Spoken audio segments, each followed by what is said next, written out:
Aujourd'hui, je te parle de la trilogie absolue de Margot Dessen. C'est une trilogie dystopique, narrée à la première personne du singulier sous forme de roman choral, c'est-à-dire qu'on suit le point de vue de plusieurs personnages.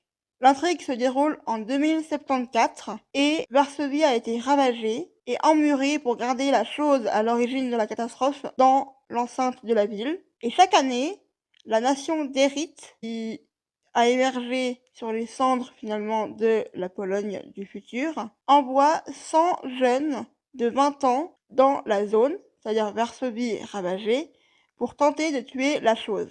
J'ai beaucoup aimé la trilogie, j'ai trouvé l'intrigue et les personnages très bien construits et écrits, et j'ai particulièrement aimé l'usage du latin pour ce qui est des devises nationales, et le nom Erit d'ailleurs, qui signifie il ou elle sera en latin.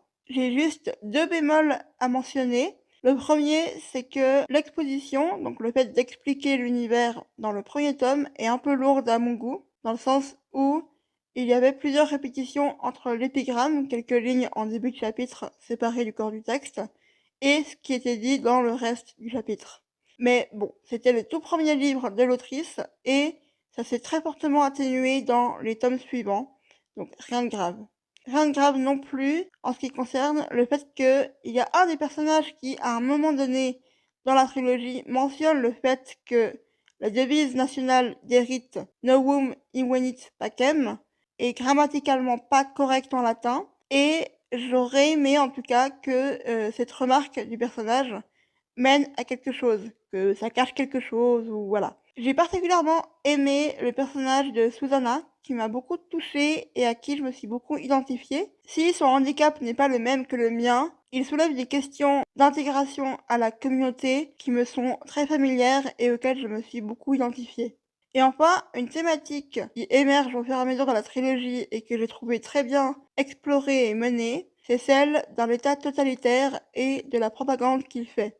Ça nous rappelle à quel point, lorsque nous connaissons et lorsque nous sommes exposés à un seul type de réalité et d'existence, depuis que nous sommes enfants, nous ne sommes pas en mesure d'imaginer ou de concevoir une quelconque autre façon de mener sa vie.